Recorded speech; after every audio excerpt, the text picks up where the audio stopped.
Bulletin में सबसे पहले आपको खबर दें, कराची में किमाड़ी ऑयल टर्मिनल में आग लग गई है। फायर ब्रिगेड की 4 गाड़ियां आग बुझाने में मसरूफ हैं। इस वक्त ताज़ा तरीन क्या सूरत हाल से बात करेंगे जियो न्यूज़ के नुमाइंदे काशिफ मुश्ताक से। काशिफ, कुछ पता चल सके कि आग कैसे लगी और किस नौयत की है?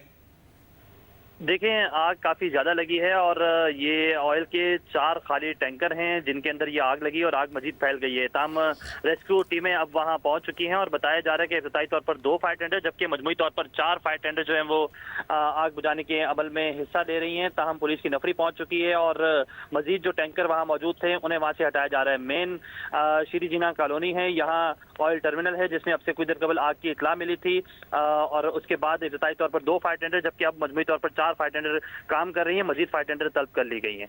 ठीक है, बहुत शुक्रिया काशिफ मुश्ताक, हमें तफसीलात से आगाह कर रहे थे।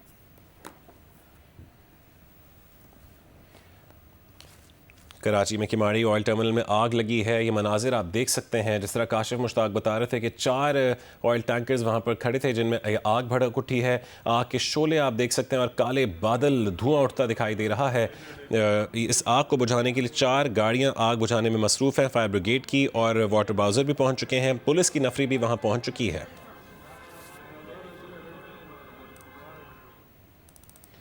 ऑस्ट्रेलिया में दहशतगर्दी करने वाला साजिद अकरम ने भारतीय पासपोर्ट पर गुज़श्ता महीने फिलिपाइन का सफ़र किया।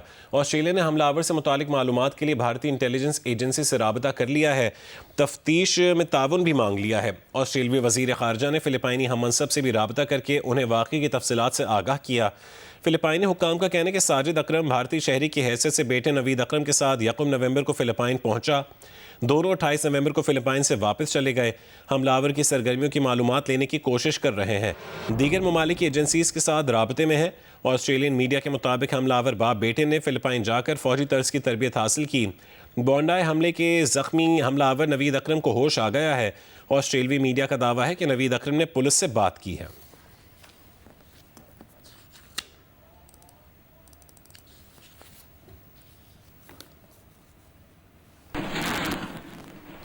बोंडाई बीच पर होने वाले दहशतगर्दी के वाक़े के ऐनी शाहिदीन का कहना है कि हमलावर को गाड़ी से निकलते देखा, उसने बड़ी बंदूक निकाली और फायरिंग शुरू कर दी। ऐनी शाहिद के मुताबिक उसने लोगों को चिल्लाकर भागने का भी कहा, मगर कोई उसकी बात पर यकीन करने को तैयार नहीं था। पुलिस के मुताबिक हमलावर बाप और बेटे ने अपनी प्लानिंग से मां को भी लाइल्म रखा। कार्रवाई से पहले घर से 20 किलोमीटर दूर जगह किराए पर ली और मां को मछली के शिकार पर जाने का बताया। बाप बेटे ने हमले के लिए फुट ब्रिज का इंतखाब किया और कार्रवाई का आगाज़ किया। और सिडनी की बोंडाई बीच पर फायरिंग के वाक़े के हवाले से आपको एक और खबर दें कि हमलावर साजिद अकरम 1998 में भारतीय शहर हैदराबाद से ऑस्ट्रेलिया मुंतकिल हुआ था। भारतीय मीडिया का ये बताना है। भारतीय सिक्योरिटी इस्टेब्लिशमेंट के ज़राए ने भारतीय मीडिया से गुफ्तगू की और बताया कि साजिद अकरम का ताल्लुक भारतीय रियासत तेलंगाना के शहर हैदराबाद से है। साजिद अकरम का बेटा नवीद अकरम ऑस्ट्रेलिया में ही पैदा हुआ था।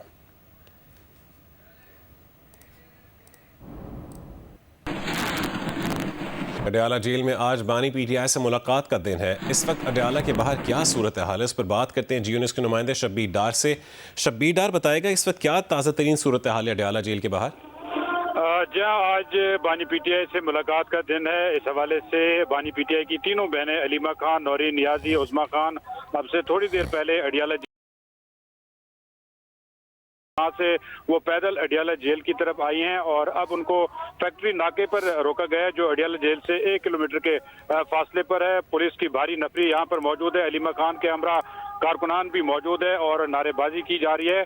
ताहम 3:30 का टाइम हुआ है, 4 बजे तक मुलाकात का वक्त होता है और आज अलीमा खान काफी देर से यहाँ पे पहुंची है और मुलाकात का इम्कान भी नजर नहीं आ रहा, लेकिन पुलिस यहाँ पर मौजूद है। सिक्योरिटी के सख्त तरीन इंतजाम किए गए हैं और वाटर कैनन भी यहाँ अडयाला जेल आज पहुंचाए गए हैं। अब देखना है कि मुलाकात किसी को दी जाती है नहीं दी जाती है, इस बारे में अभी तक कुछ नहीं कहा जा सकता। अलबत्ता तमाम जो रहनुमा है जिनकी फहरिस्त अडयाला जेल हुकाम को गुज़श्ता रोज भेजी गई थी वो भी यहाँ पे पहुंचे हैं। अलीमा खान भी पहुंचे हैं और लेकिन उनको फैक्ट्री नाके पर अब रोक दिया गया है और अलीमा खान यहाँ पर अब बैठ गई हैं। ठीक है, बहुत शुक्रिया शब्बीर डार, तफसीलात से आगाह कर रहे थे।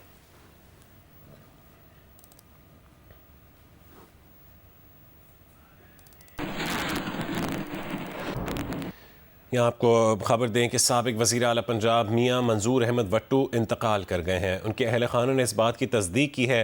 अफसोसनाक खबर है कि साबिक वज़ीर आला पंजाब मियाँ मंजूर अहमद वट्टू इंतकाल कर गए हैं। उनका ताल्लुक पीपल्स पार्टी से रहा था और पंजाब में वज़ीर आला रहे हैं। साबिक वज़ीर आला पंजाब मियाँ मंजूर अहमद वट्टू इंतकाल कर गए। उनके अहल खाना ने इस बात की तस्दीक की है और मियाँ मंजूर अहमद वट्टू का ताल्लुक हवेली लखा से था। सियासी और समाजी हलकों का मंजूर वट्टू के इंतकाल पर गम का इजहार। सियासी और समाजी हलकों ने मंजूर वट्टू के इंतकाल पर गम का इजहार किया है। सिडनी के बॉन्डाई बीच पर फायरिंग करने वाला हमलावर साजिद अकरम 1998 में भारतीय शहर हैदराबाद से ऑस्ट्रेलिया मुंतकिल हुआ था। भारतीय मीडिया के मुताबिक साजिद अकरम का ताल्लुक भारतीय रियासत तेलंगाना के शहर हैदराबाद से है, जबकि साजिद अकरम का बेटा नवीद अकरम ऑस्ट्रेलिया में ही पैदा हुआ। इस पर बात करने के लिए हमारे साथ टेलीफोन लाइन पर मौजूद हैं माहिर कौमी सलामती उमूर सैयद मोहम्मद अली साहब। सैयद मोहम्मद अली साहब, अब जिस तरह कि हमने देखा कि ये वाक़े के बाद फ़ौरन भारतीय मीडिया और भारत ने पाकिस्तान का नाम लेना शुरू किया, उनसे मुंसलिक सोशल मीडिया अकाउंट्स ने भी पाकिस्तान को टैग करना शुरू किया। अब ये बात सामने आई है और भारतीय मीडिया खुद बता रहा है कि रियासत तेलंगाना के शहर हैदराबाद से इसका ताल्लुक था साजिद अकरम का। क्या कहेंगे आप?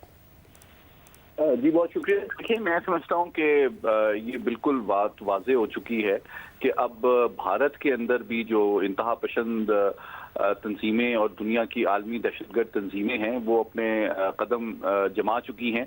और आपने जिस तरह बताया कि 27 साल पहले ये भारतीय शहरी ऑस्ट्रेलिया गया था, लेकिन अभी भी जो पिछले माह इसने फिलीपींस का दौरा किया और वहां पे उसने जो अपने ट्रैवल के लिए भारतीय पासपोर्ट को इस्तेमाल किया।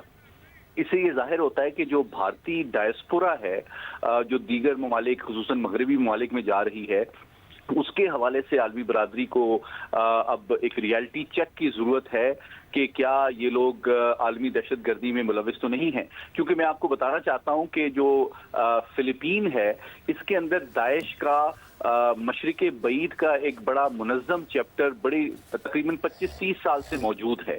और वहाँ पे जो अबू सयाफ ग्रुप है उसने, आपको याद होगा, बगदादी साहब जो दाइश के करता धरका थे उसके हाथ पे बैत की हुई थी।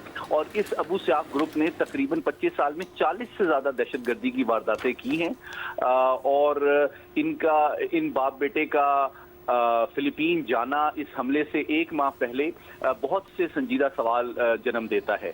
लेकिन मैं ये भी बताना चाहूँगा कि कल रात ऑस्ट्रेलियन इंटेलिजेंस एजेंसी ने बाज़ाब्ता तौर पे भारतीय हुकूमत से रब्ता किया था और साजिद अकरम के हवाले से मजीद बैकग्राउंड इंफॉर्मेशन तलब की थी, जो कि इस बात का सबूत है कि उनके पास ऐसे शवाहिद मौजूद थे जो कि इसकी कड़ियां भारत से जोड़ती हैं। तो अब ये बात साबित हो गई है कि ये भारतीय शहरी है जो कि आलमी दहशतगर्द तंजीम से जुड़ा हुआ था और ऑस्ट्रेलिया में इतने बड़े पैमाने पे एक अफसोसनाक वाक़े का मुर्तकिब हुआ है। और इससे ये साबित होता है कि जो भारत की कोशिश थी पाकिस्तान को ब्लेम करने की और पाकिस्तान और इस खित्ते के लोगों को बदनाम करने की, न सिर्फ वो नाकाम हुई है बल्कि खुद एक आलमी बरादरी के लिए एक नया सवाल पैदा हुआ है कि अब क्या भारत भी आलमी दहशतगर्दी का मरकज बन चुका है और वहां से लोग आलमी दहशतगर्द तंजीमों में शामिल भी हो रहे हैं और मगरबी ममालिक पे दहशतगर्दी की कार्रवाइयों में बराह रास्त मुलव्विस भी हैं। बहुत शुक्रिया सैयद मोहम्मद अली साहब, जियो न्यूज़ से गुफ्तगू करने के लिए।